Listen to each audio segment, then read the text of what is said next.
Concept 2, making a frequency table. Alright, so when we are making a frequency table, we're going to start by examining our data. And this is my data. I've got it in a stem and leaf plot, which actually makes it pretty nice to go into a frequency table. But we're going to examine our data, and we're going to choose an interval to come up with. Okay. Now this isn't the best stem and leaf plot because it doesn't have a key, but I know that all of my stems are the tens digit, right? So I've got 15, 18, 11, 12, 12, okay? So I know what my data is, and I'm going to be choosing an interval, all right?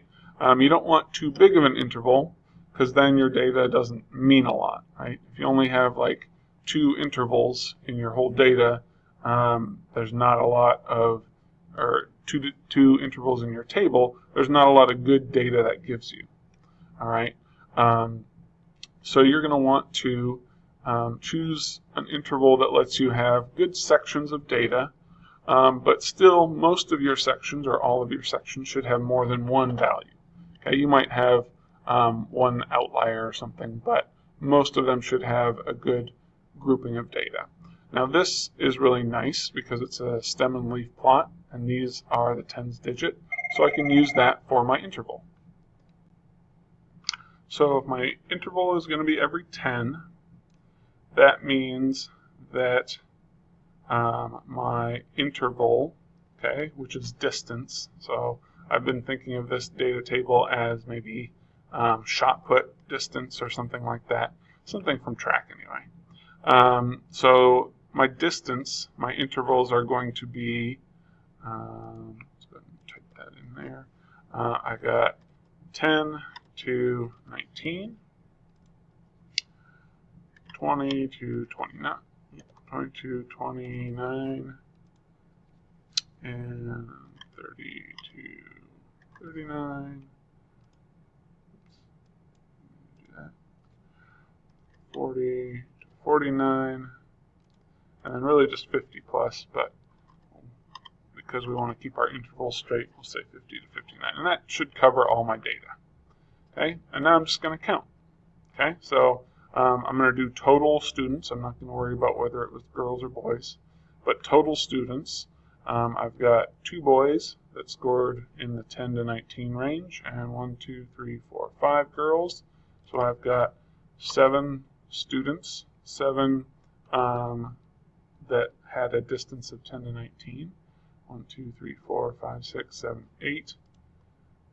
8 students that were between 20 and 29.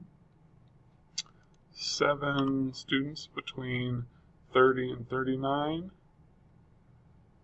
8 students that were between 40 and 49. And 6 students that were between 50 and 59. Okay? And as I said, having it in the stem and leaf plot does make it easier and quicker to put this in. But if this was in just a list of data, I'd still just be looking for, okay, what students, how many did I have that were in this interval, how many were in this interval. So it doesn't really change the process. It just makes it a little bit easier. Okay? Now, we are actually going to go on.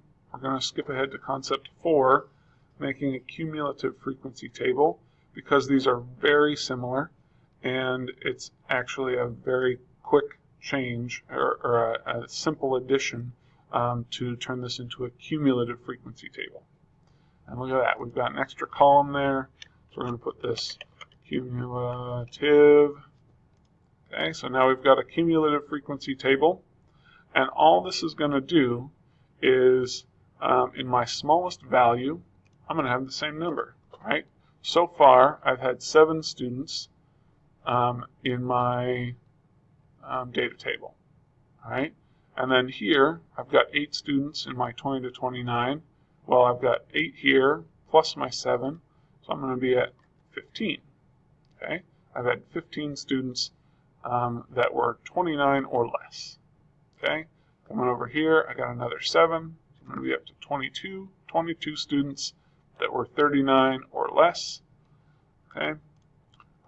Looks like 30 students that were 49 or less, and then 36 students, total 36 students that threw 59 or less.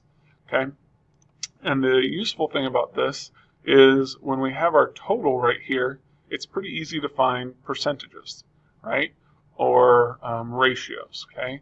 So like in the first two values, right, between 29 and 10, I had 15 students, all right?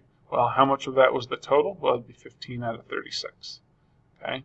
Or 5 out of 12, all right? So it makes it easy to see some different aspects of your data, all right?